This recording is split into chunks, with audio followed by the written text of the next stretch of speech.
yang perlu saya sampaikan menyikapi kasus lembaga pengumpul dana sosial dan dana umat ACT ya Bu, aksi cepat tanggap. Adapun peristiwa hukumnya kita serahkan kepada penegak hukum.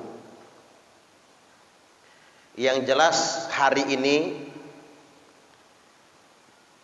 Kementerian Sosial sudah mencabut izin operasional ACT. Jadi tidak bisa lagi mengumpulkan dana sosial dan dana umat. Yang hendak saya sampaikan pada kesempatan kali ini adalah hikmah yang harus kita ambil.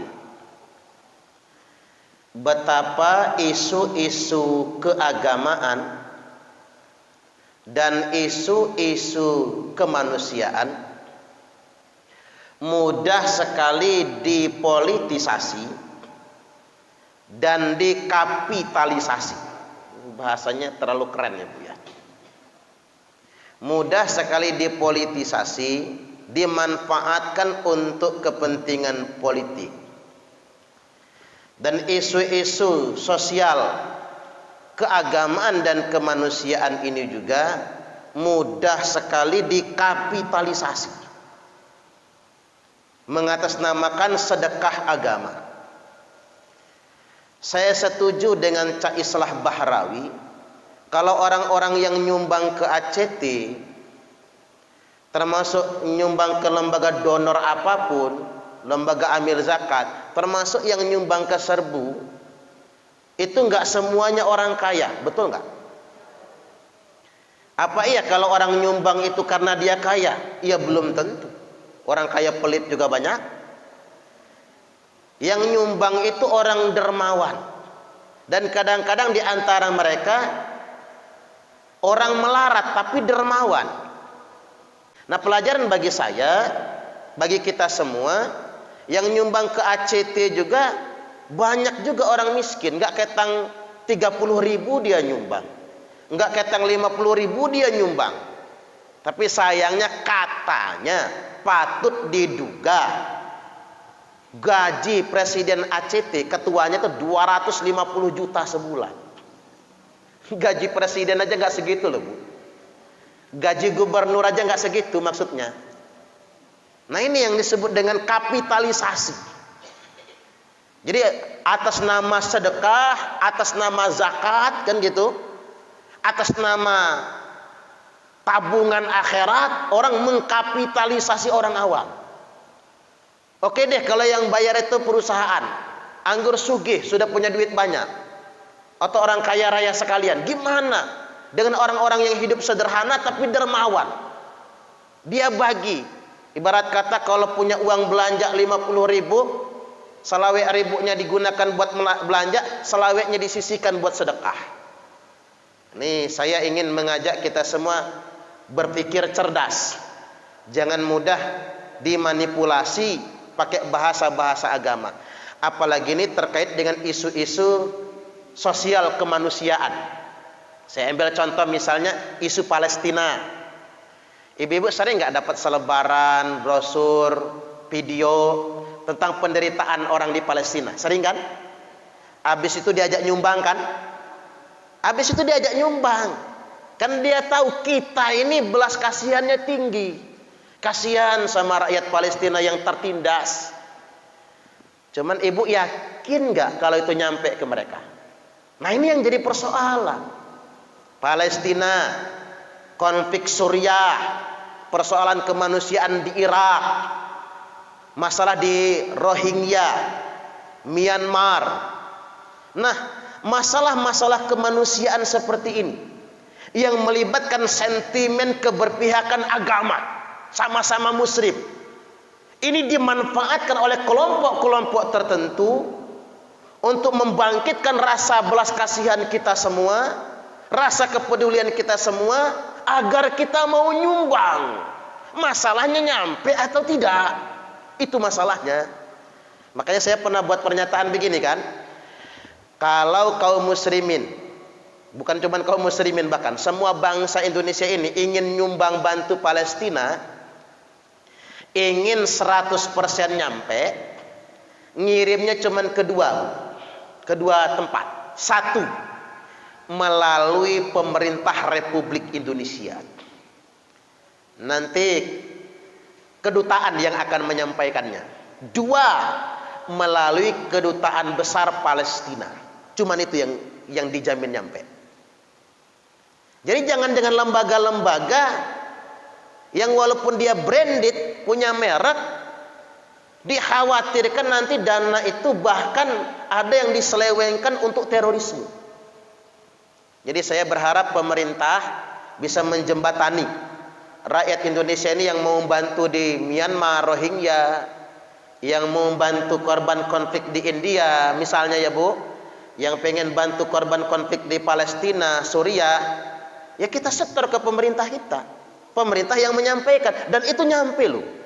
Indonesia itu bikin sekolah di Palestina, bikin rumah sakit di Palestina, bikin yayasan panti asuhan di sana.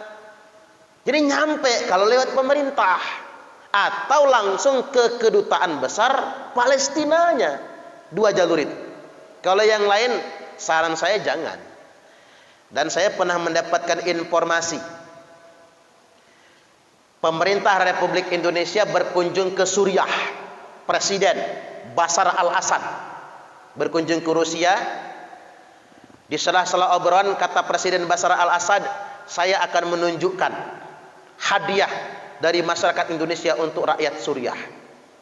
Begitu dibuka gerbang pintu gudang Bu, ada ribuan paket bantuan yang dikirim dari Indonesia melalui lembaga, enggak saya sebut lembaganya, enggak enak, ini urusan penegak hukum. Melalui lembaga tersebut kemudian diserahkan ke siapa? Bukan ke rakyat Suriah, bukan ke pemerintah Suriah, tapi diserahkan untuk satu untuk ISIS, yang kedua untuk pemberontak Suriah. Untung ditangkap, digerebek oleh pihak keamanan Suriah. Makanya hati-hati, lembaga-lembaga itu kalau terbukti memang nyumbang ke kelompok teroris ISIS, maka yang menindak Densus 88. Dan kemarin ada kiriman ke India juga dari lembaga-lembaga tersebut. Jadi hati-hati juga kita, malah untuk pendanaan terorisme. Nah ini yang saya disebut dengan isu-isu sosial kemanusiaan dibalut dengan sentimen keagamaan, bisa digunakan untuk mengkapitalisasi orang awam. Ditarik sumbangannya, tapi bukan untuk kepentingan benar-benar kemanusiaan, tapi untuk kepentingan kapital. Lebih parahnya lagi Bu, kalau ini dipolitisasi. Ada partai politik yang senang betul ngusung isu Palestina. Kadang-kadang begini Bu, orang direkrut, diajak nonton video kekerasan Israel terhadap Palestina. Videonya tidak ada masalah. Atau kasus Rohingya di Myanmar ya Bu, ditontonkan begitu orang nonton, apa argumentasi orang nonton? Kasihan ya saudara kita di Palestina dizolimi oleh Israel. Ya saya juga merasa begitu soalnya. Begitupun di Myanmar dan lain sebagainya. Tapi orang-orang yang sudah bangkit emosinya ini Bu, rasa heroismenya, kepahlawanannya, kepedulian dan pembelaannya muncul, dimanfaatkan untuk kepentingan politik. Maka ada ex-napiter. Apa itu ex-napiter? Bekas narapidana terorisme. Ngaku jadi teroris hanya gara-gara keseringan nonton video Palestina. Kekerasan yang ada di Palestina. Namanya Pak Solihin. Dia kena kasus terorisme, kasus perampokan bank di Gading Rejo, Kabupaten Prengsewu kan. Saya ngobrol sama beliau, gimana dulu dia bisa menjadi radikal sampai jadi teroris. Ya gara-gara kata dia sering diajak nonton video Palestina. Akhirnya dia bangkit emosinya, saya harus berjuang membela Palestina. Yang ngajak nonton itu kata dia salah satu partai politik. Tapi begitu saya lagi semangat-semangatnya ingin berjuang membela Palestina, kata dia, cuman diajak menyoblos partai. Nah, caleg yang saya coblos, kata dia, duduk jadi anggota dewan. Udah jadi anggota dewan, sugih kaya raya. Lupa sama konstituennya, dia kecewa, Bu. Ternyata semangat pembelaannya terhadap Palestina selama ini hanya dimanfaatkan untuk kepentingan partai politik, dan partai itu hanya memanfaatkan isu Palestina, tidak benar-benar membela Palestina. Nah, karena dia kecewa, direkrutlah dia ke kelompok teroris. Udah, jangan jihad lewat partai, percuma, cuman ngejar kekuasaan katanya. Nih jihad kata yang sebenarnya. Masuklah dia ke kelompok teroris, maksud hati ingin berangkat ke Suriah, gabung ke ISIS. Maksud hati dia ingin berangkat ke Palestina, gabung dengan pejuang Palestina, ngumpulin ongkos dulu. Karena ongkos nggak dapat, ngerampoklah bank. Ketangkep ya Bu ya. Begitu ketangkap dalam penjara, tobat, dia sadar. Salah saya, perjuangan saya ini selama ini, kata dia. Nah, itu yang disebut dengan manipulasi agama. Boleh kita kasihan dengan Palestina, boleh kita kasihan dengan Rohingya, tapi ingat Bu, orang yang ngajak kita seperti kasihan itu belum tentu dia benar-benar membela Rohingya, belum tentu dia benar-benar membela Palestina. Jangan-jangan dia sedang memanfaatkan emosi kita demi kepentingan politik. Kalau nggak kepentingan politik, kepentingan kapital. Ini peringatan saya yang pertama. Makanya sering saya ajarkan, kalau mau nyumbang itu yang nyata-nyata aja, Bu. Yang dekat-dekat aja. Tapi boleh nih ngirim ke Palestina. Saya berharap pemerintah nanti membuat satu regulasi, satu pintu sumbangan ke luar negeri itu, agar nggak disimpangkan orang. Satu pintu. Jadi jangan sampai orang ngurus sendiri, berangkat sendiri. Ya gimana Bu? Dia berangkat ke Palestina, ada 10 orang dipoto-foto, ngomongnya sama kita nyampe. Padahal belum tentu kan. Yang konkret-konkret saja, nolong yang dekat-dekat kita. Makanya di Quran kan sudah disebutkan zawil qurba. Yang namanya zakat sedekah itu yang paling utama itu al qurba. Siapa itu? Kerabat sama tetangga. Itu yang paling utama bagi kita. Bukan berarti mengabaikan yang jauh. Yang jauh boleh, tapi salurannya harus benar. Ini poin pertama. Sekali lagi, terutama anak muda, semua isu-isu tentang Palestina, Rohingya, India, ya Bu, isu-isu kekerasan yang terjadi di dunia internasional tersebut, kita boleh prihatin. Sebagai manusia, kita punya kemanusiaan. Kita boleh berbelasungkawa dan ikut peduli, bahkan ikut nyumbang. Tapi satu hal yang ingin saya ingatkan, jangan pernah mau dimanfaatkan oleh kepentingan politik manapun. Ujung-ujungnya begini, ngebahasnya Palestina, tapi ngajak musuhi negara. Lihat tuh saudara kita di Palestina, sengsara, kita nggak bisa nolongnya. Ya karena pemerintah kita ini Jokowi. Kok Jokowi yang salah ya Bu ya? Kan tangeh banget tuh.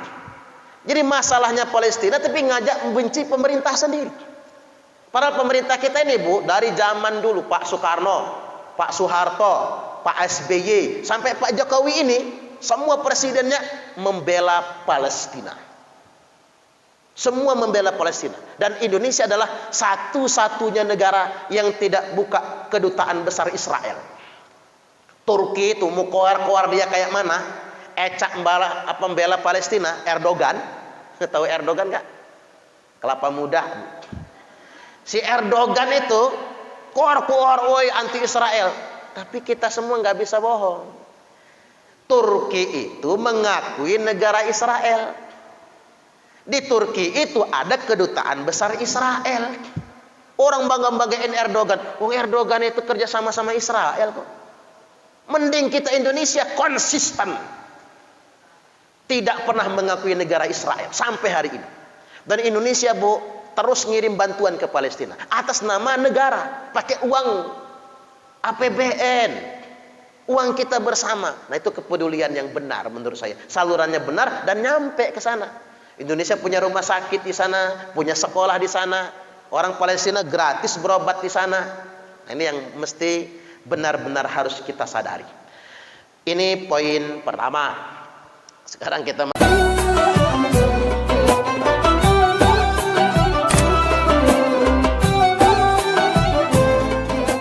untung Nabi minumnya susu.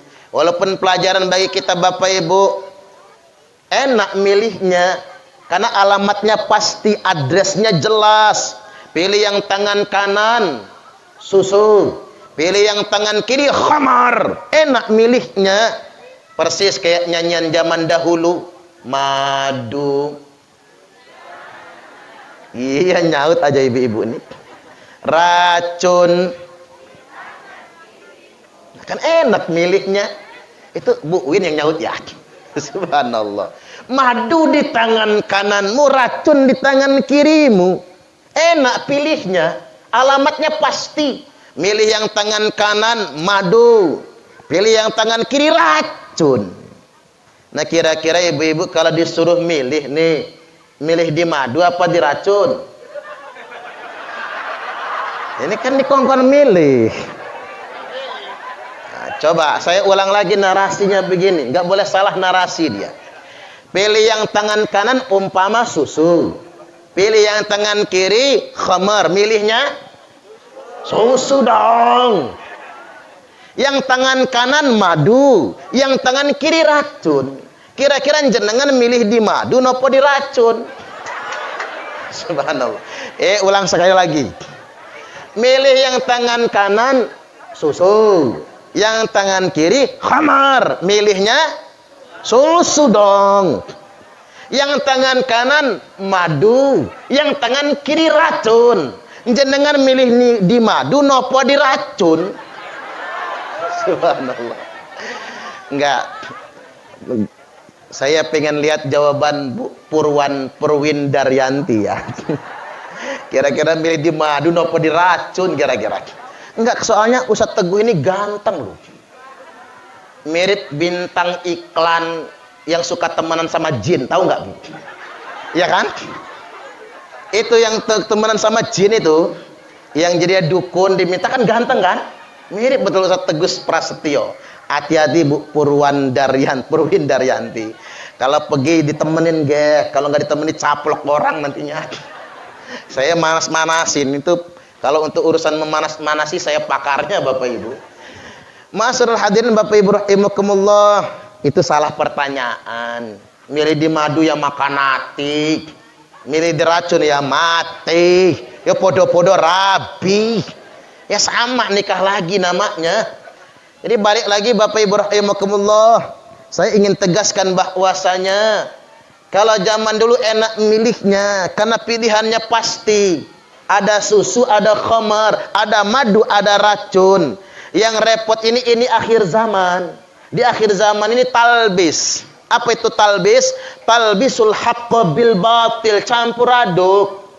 Susu campurnya khamar, madu campurnya racun, kopi campurnya sianida.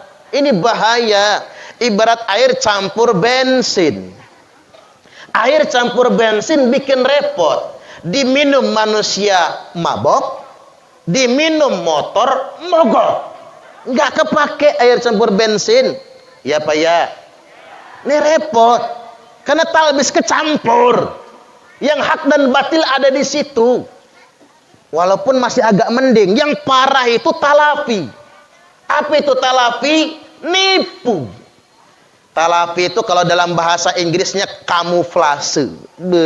Tahu kamuflase enggak? Orang Wegale enggak tahu kamuflase. Kamuflase, pokoknya begitulah, nanti ditonton lagi. Kamuflase apa itu? Ngomongnya susu dalamnya khamar, mereknya madu dalamnya racun, kayaknya kopi dalamnya sianida. Penampilannya malaikat, dalamnya belis. Itu maksudnya. Gayanya islami tapi tukang provokasi. Jubahnya sunnah tapi tukang fitnah. Ada nggak zaman sekarang? Banyak. Banyak. Bahasa Arabnya talafi, bahasa Inggrisnya kamuflase, Bahasa Palembangnya, ada bahasa Palembangnya, waluyo.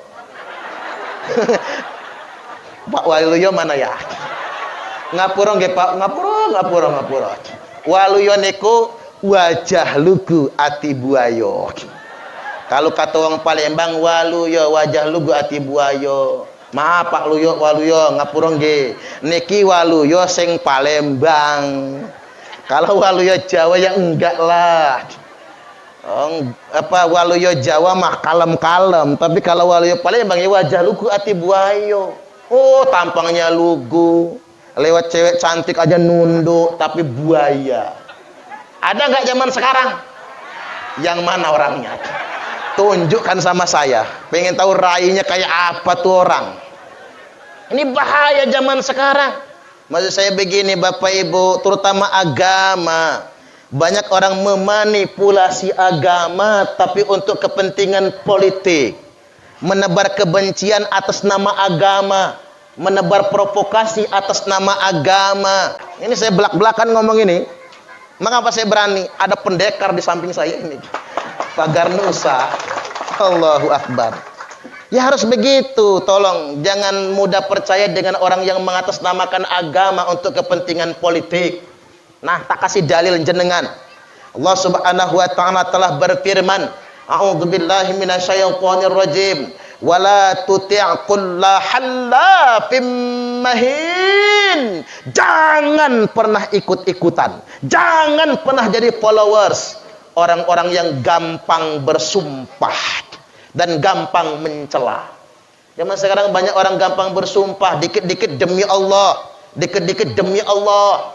Kalau kata Imam Asy-Syafi'i rahimahullah, orang yang gampang nyebut demi Allah itu tanda dia sedang berbohong. Bu, ini ilmu buat jenengan. Orang yang mudah ngucap demi Allah dia bohong. Maka ketahuan bapak-bapak tuh. Ustadz Alek, Abi Alek ngomong demi Allah Dek, Mamas nggak selingkuh, ketahuan. Sudah saya kasih tahu rumusnya. Kalau orang gampang nyebut demi Allah, dia bohong. Coba lihat di media sosial kan, orang ngangkat Quran, gayanya ngangkat Quran demi Allah. Lalu mubahalah sampai melaknat 20 keturunannya. Serem amat orang itu. Orang itu jelas-jelas dia nggak takut sama Allah. Kalau saya nggak berani mubahalah. Mengapa saya nggak berani mubahalah? Karena itu membawa nama Allah. Berat konsekuensinya. Kalau saya nggak takut sama manusia, Pak. Tapi kalau sama Allah takut betul saya. Jangan mudah nyebut demi Allah. Mahal kata demi Allah itu. Ada syarat nyebutnya. Ini orang dagang di pasar. Kan banyak pedagang nih kan. Yang dagang di pasar. Jangan mudah nyebut demi Allah. Walaupun dia nggak bohong. Demi Allah modalnya cuma 100.000. Dia nggak bohong. Benar 100.000 modalnya. Tapi Mbok Yau saya ingatkan, jangan dikit-dikit nyebut demi Allah. Kok murah amat sih demi Allah itu? Kalau mau jujur, jujur aja. Tapi jangan nyebut demi Allah. Jangan ikuti orang-orang yang gampang bersumpah demi Allah, gampang bermubahalah, gampang mencela. Hammadzim masya'im binamim. Kerjaan mereka menyebar kebencian, hate speech, ujaran kebencian, menyebar berita bohong, penghinaan, penistaan, binamim. Tujuannya untuk mengadu domba, memprovokasi. Jelas di Qur'annya. Bapak Ibu hadirin wal hadirat rahimakumullah. Pada kesempatan kali ini saya ingin memasukkan segmen materi kebangsaan. Setuju gak kira-kira? Kita ini Indonesia Raya tercinta. Nggak usah repot-repot Pak, Bu. Kalau jenengan bingung betul ya mau pilih yang mana, itu yang keluar apa? Kopi ya?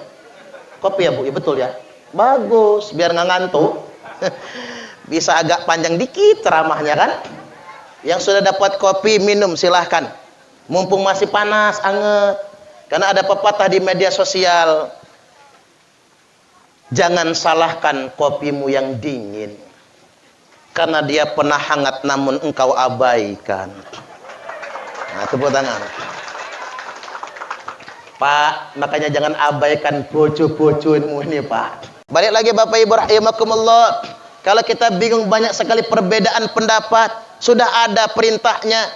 idza ra'aitum ikhtilafan fa'alaikum bis-sawadil a'zam. Apabila kalian melihat perselisihan yang banyak, perbedaan di antara umat ini, maka wajib bagi kalian semua mengikuti kelompok yang paling mayoritas.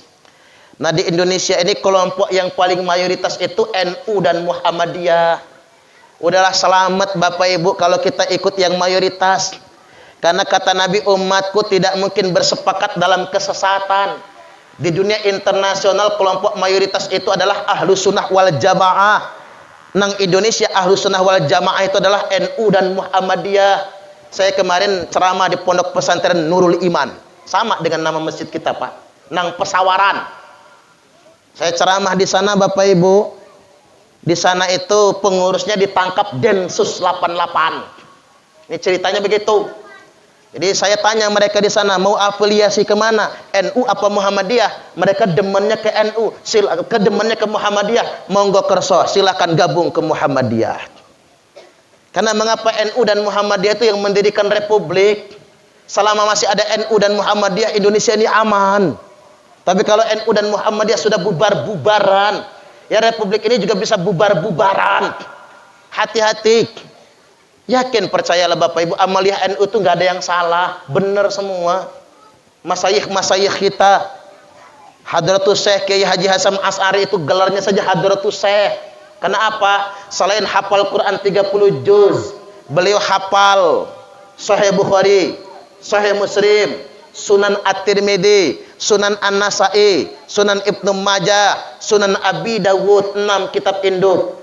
Kalau kita hafal juga Sunan Kalijogo, Sunan Bonang, Sunan Ampel. Nah, silakan lukir. Lukir pagar nusanya. Ya pegel lah berdiri. Saya mah enak duduk ya. Silakan. Baik Bapak Ibu hadirin wal hadirat rahimakumullah. Saya balik lagi bahwasanya di NU kita tidak akan menyimpang. Dan mohon Bapak Ibu, kalau ada orang membid'ah-bid'ahkan amalan NU, kita jawab. NU nggak boleh diam sekarang. Kalau kata Romo Kiai Haji Mustafa Bisri alias Gusmus, kalau yang waras ngalah, yang gila akan merajalela. Ya Pak ya. Maka mulai sekarang yang waras jangan ngalah. Tepuk tangan dulu. Jangan ngalah yang waras itu. Biyene dulu kalau saya ceramah kan sering ke Wegalih ini. Saya masih shock ceramahnya. Sekarang nggak bisa lagi, antem aja pokoknya. Wah, mereka main antem aja. Kita sepakat Bapak Ibu, yang subuhnya pakai kunut bagus, yang subuhnya nggak pakai kunut bagus, yang nggak bagus, yang nggak sholat subuh. Kita sepakat itu. Yang Jumat azan 2 kali bagus. Yang Jumat azan sekali bagus. Kita sepakat, tapi jangan bid'ahkan amalan kami. Kami yang suka yasinan bagus. Yang enggak yasinan ya enggak apa-apalah. Memang enggak wajib ini. Betul enggak kira-kira? Cuman kami panas kuping, pegel hati kalau dibid'ah-bid'ahkan. Main bid'ah-bid'ah saja. Karena kitanya ngalah, mereka ngelunjak. Kalau kita bersikap tegas, mereka takut juga. Kita ini kalaupun harus berbeda, yang penting jangan nyalahkan itu. Kayak orang bertetangga lah. Ngerumat rumah tangga sendiri, jangan ngopeni rumah tangga orang. Setuju nggak kira-kira? Makanya ada pepatah orang di pasar. Laki-laki, ingat bapak-bapak, laki-laki yang rajin mencium istrinya relatif lebih panjang umur dibandingkan dengan laki-laki yang mencium istri tetangganya. Allahu Akbar. Ingat Pak Alek, jangan macam-macam bacok orang kita. Allahu Akbar. Kita enak. NU nggak usah diajari lagi rahmatan lil alamin. Tak perlu didikte lagi untuk tasamuh, toleransi. Kita sudah biasa dengan begitu. Tapi jangan disalah-salahkan juga. Kita ini punya beban menyelamatkan umat. Kalau para kiai, para mubalik NU nggak berani bersuara, apa jadinya warga Nahdliyin? Akhirnya kerekrut mereka. Betapa banyak warga Nahdliyin sudah kerekrut Bapak Ibu, ikut-ikut ke sana. Karena ngapa? Mubalik Nahdliyin nggak berani bersikap tegas. Kita harus tegas sekarang ini. Kemudian Bapak Ibu muncul kelompok-kelompok eksklusivisme, merasa dirinya paling benar. Dikit-dikit ngomong bid'ah, dikit-dikit ngomong bid'ah. Salat sakarepe dhewe. Apa sholat sakarepe dewi? Sedekap begini. Itu dalilnya dari mana itu? Itu madhab Imam Samudra kali ya? Ya nggak ada lah. Dia mau dinaskan ke dalil yang mana? Mau disambungkan ke madhab yang mana? Nggak ada. Nggak ada ulama yang berpendapat sedekap begitu. Tidak ada juga nas yang mengajarkannya. Mereka bikin-bikin sendiri itu. Kalau ditanya belajar di mana? Internet. Nanti kalau mati ditanya malaikat, guru kamu siapa? Syekh YouTube al-interneti. Kiainya Kiai Haji Google. Ustadznya Ustadz Facebook LCMA. Saya nggak sempat ngejelasin secara detail, nanti kepanjangan ceramahnya. Tapi tonton YouTube saya itu. Iya. Tapi jangan lupa di subscribe ya. Jangan lupa. Saya ini subscribernya sudah 59.000. Alhamdulillah hampir 60.000 sekarang ini. Saya ngajarkan cara sholat Nabi menurut 4 madhab, dalil-dalil yasinan tahlilan. Video saya yang viewsnya paling tinggi itu tentang yasinan tahlilan. Gara-gara video itu bulan kemarin saya dapat 20 juta. Kalah gaji ketua penggerak PKK. Allahu Akbar. Apalagi gaji kades, enggak level itu mah. Enggak apa-apa, Pak, sombong dikit ya. Ya tonton tentang tahlilan, tentang yasinan, dalilnya semua diurai di sana. Kita yang mengamalkan, uang kita ngebela diri sendiri, kita nggak nyalahin orang. Nah kemudian yang berikutnya Bapak Ibu, muncul sekarang cara beragama bukan lagi eksklusif. Muncul cara beragama yang ekstrim, ekstremisme. Tandanya apa? Anti 4 pilar kebangsaan. Mereka anti Pancasila, anti Undang-Undang Dasar 1945, anti NKRI, anti Bhinneka Tunggal Ika. Makanya keren, dilestarikan. Tadi itu kita sebelum mulai acara nyanyi lagu Indonesia Raya. Pokoknya tepuk tangan. Pokoknya sekarang tiap ngaji ya Indonesia Raya. Pesantren-pesantren yuk Indonesia Raya. Lama bertahun-tahun di mondok nggak pernah upacara bendera, lupa upacara bendera itu. Gimana cara hormat bendera sudah lupa, sekarang wajib upacara bendera. Ya kita ingin membangkitkan nasionalisme kita. Kalau kata Ali Imran, orang tuh 2 menit jadi teroris. 2 menit jadi teroris. Bagaimana? Karena mereka bertanya begini pertanyaannya. Bapak Ibu milih Pancasila nopo milih Al-Quran? Kalau pilih Pancasila, Pancasila bikinan manusia. Tapi kalau pilih Al-Quran, Al-Quran wahyu Allah. Milih Al-Quran nopo Pancasila? Al-Quran.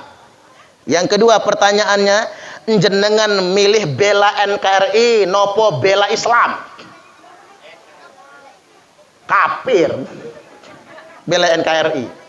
Jenengan bela NKRI nopo bela Islam? Bela Islam? Bela Islam. Yang ketiga pertanyaannya, panjenengan milih taat sama Allah atau taat sama pemerintah? Kalau taat sama Allah, Allah punya surga. Kalau taat sama pemerintah, udah ketahuan Pak Nanang Hermanto. Udah ketahuan Pak Suwarno, Bu Win. Taat sama Allah apa pemerintah? Taat sama pemerintah atau sama Allah? Sama Allah. Jadi saya tanya jenengan, pilih Pancasila atau Quran? Pilih Al-Quran. Pilih bela Islam atau bela negara? Bela Islam. Pilih taat sama pemerintah atau taat sama Allah? Taat Allah. 2 menit jadi teroris semua. Ya itu cuci otak tuh begitu, Pak. Jangan heran kalau ada orang Waigale berangkat ke Suriah. Sampai ikut perang sama ISIS. Jangan heran. Itu pertanyaannya. Jangan-jangan ada yang terpapar di sini ya. Itulah pertanyaannya. Itu jebakan Bapak Ibu. Itu jebakan. Pertanyaan itu jangan dijawab mestinya. Karena itu bukan pilihan. Sama saya tanya begini. Milih berbakti sama orang tua atau taat sama Allah? Itu bukan pilihan. Tapi jawaban yang benar, berbakti kepada orang tua adalah bentuk ketaatan kepada Allah. Itu jawaban yang benar. Taat kepada pemerintah adalah implementasi ketaatan kepada Allah. Bela negara adalah kewajiban di dalam Islam. Hubbul waton minal iman. Tentang Pancasila, cara ngejawabnya begini, Pancasila itu bukan agama. Dan Pancasila itu tidak untuk menggantikan agama. Serta Pancasila itu sesuai dengan tujuan agama. Tak ulang, Pancasila bukan agama. Pancasila tidak untuk menggantikan agama. Dan Pancasila itu sesuai dengan tujuan agama. Kok sesuai? Karena dulu Nabi hijrah dari Mekah ke Madinah, bikin negara demokrasi. Negara pertama dalam sejarah hidup umat manusia. Nabi bikin negaranya bukan negara Islam. Nah, ini kita harus tahu. Biar bisa ngebantah orang-orang yang suka ingin mendirikan daulah Islamiyah, apalagi khilafah itu. Nabi tidak mendirikan negara Islam. Nabi mendirikan negara Madinah. Dasar negara Nabi bukan Al-Quran, tapi dasar negaranya Sahifatul Madinah, piagam Madinah. Ini dijiplak oleh pendiri Republik Indonesia. Dasar negara kita bukan Al-Quran, tapi piagam Jakarta yang kemudian mengerucut pada Pancasila. Apa